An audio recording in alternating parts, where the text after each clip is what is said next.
I'm just realizing how terrible this lighting is. Vanessa Jared's Got a Man was an unexpected delight. I put this book on hold from the library months ago, maybe at the beginning of June. Finally, I got it, and I just dove right in. I wanted to see what was happening. Much to my surprise and delight, nothing that I was expecting.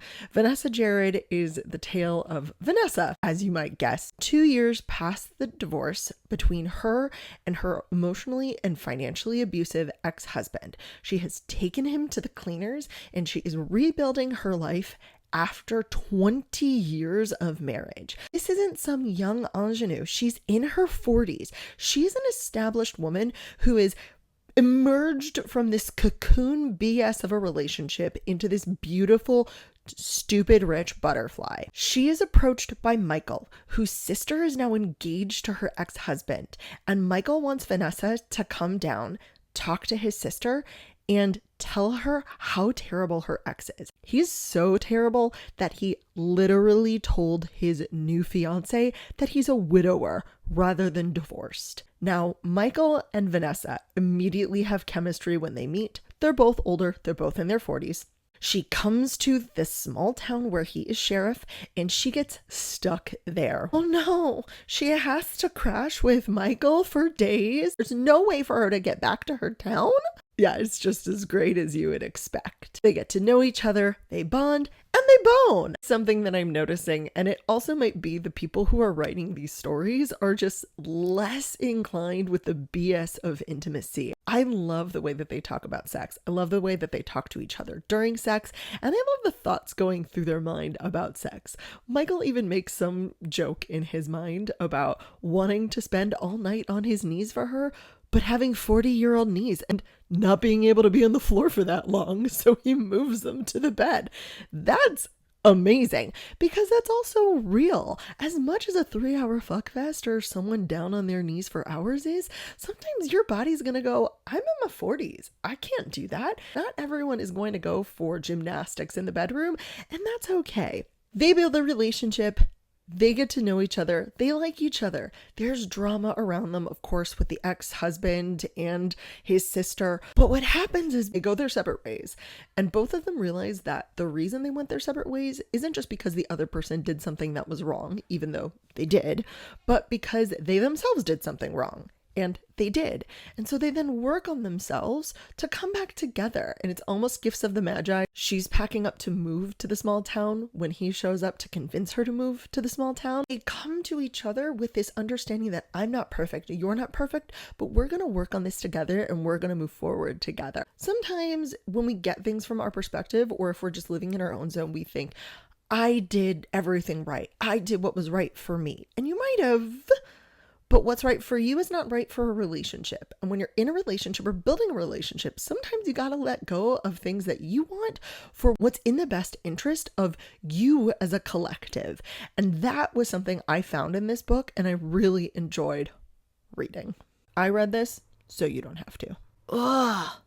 This was The Claiming of Sleeping Beauty by Anne Rice. Yes, I know. It was written under a pen name. It's Anne Rice. I wish I hadn't read it. I hope you never read it. I hope you never read it. I do see how this needed to crawl so that things like his favorite Who Cow can run. This was not an enjoyable experience. Anne Rice, in the author's note, calls it erotica. There is no story. It's a hot scene on every page. No, thank you. She claims it's an exploration in BDSM fantasies. Still creepy. I'll get to why it's really creepy. This is a retelling of Sleeping Beauty, and it stays pretty darn close to the actual fairy tale, which is horrible because all fairy tales are horrible, where the prince shows up, sees her, she's hot, and violates her while she's asleep. In this one, she wakes up during that and not in labor with twins like in the actual fairy tale. I guess that's better. Basically strips her naked, says to the king and queen, hey, I'm this prince from this kingdom. You know this kingdom, don't you? I'm sure you do. I'm taking her back to my kingdom to be a love slave. And the king and queen both go, I guess you can. She'll be trained well. Oh my gosh, I can't even. It's so awful. And he takes her naked back to his kingdom. Oh, here's where I really had a problem. Besides the fact that this entire book is dubcon, non-con, Anne Rice did not age her up at all. She's not even 16 like in the Disney movie. She's 15, and they state that explicitly, which means everything that happens to her feels that much ickier. If you'd aged her to 18, I still think 18-year-olds are young, but at least it's legal. But no, she's 15. There's no reason you had to leave her at 15. You're already taking liberties with this story. Everything else that happened just had this really statutory feeling about it. Nothing is explained. Nothing is talked about. I get it that having an established author write something that's hot on every page maybe gave other people permission or the ability to read something like this. The Temporary Wife by Catharina Maura. This is part of her Windsor series, which is not her first series. And I know that because I read the first book in this Windsor series, and you can definitely tell that some of these side characters do have their own stories. And if I just started from the beginning, I would know them, but I didn't. The most interesting thing about this series to me is that the Windsor siblings all have these arranged marriages organized by their grandmother. It means that their dynamic is interesting and all the relationships kind of come out of this other thing. None of them are expecting to find love, and so it almost feels a little tricky when they do. Grandma, she is crafty. She has some machinations in her. She is going to stop at nothing to have her grandchildren find a happily ever after. We saw that in book 1, Aries and Raven story, and you do see that here in Luca and Valentina's story.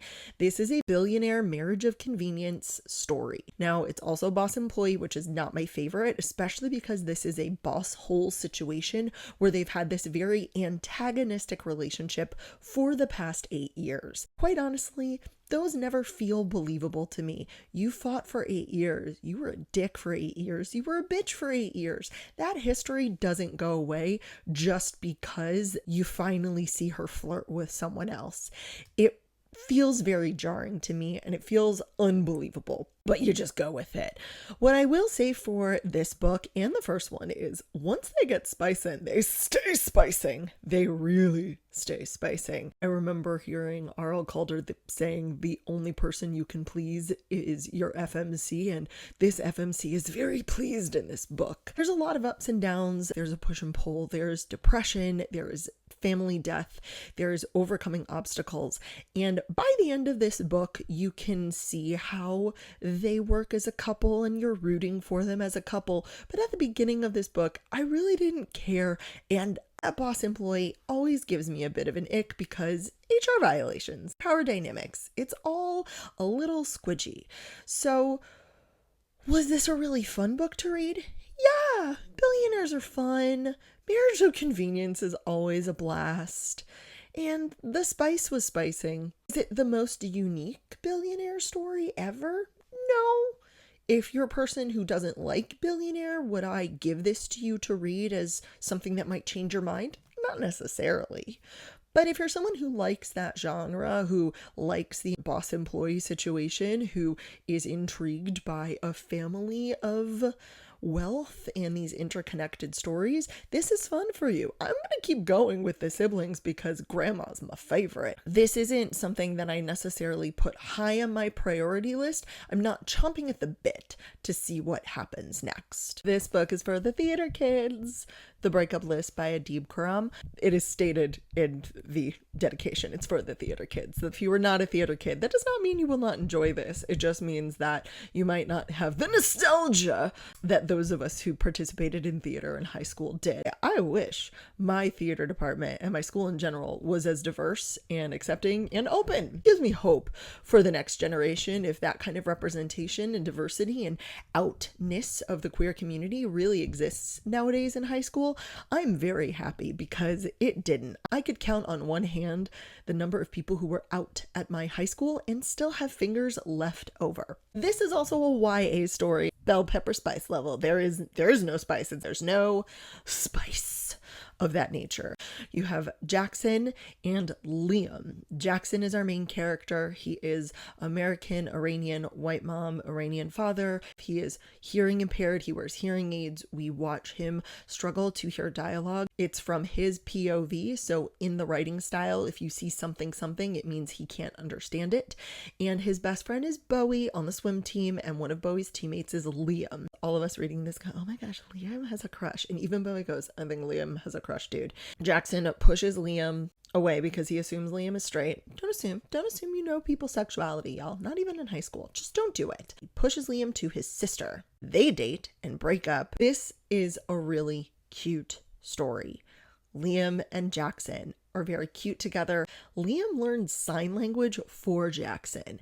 That should have been the real hint that he has a crush on you, but high school, you can't handle it. If you can't handle high school feelings or high school petty, don't read this book. There's a lot of high school petty in this book, especially from Jasmine, the older sister, who is honestly my least favorite character. She was awful. No thank you, ma'am. Jackson and Liam end up kind of secretly dating because of his history with the older sister Jasmine, and of course when everybody finds out, it blows up in their faces. Jackson is the stage manager of this theater department.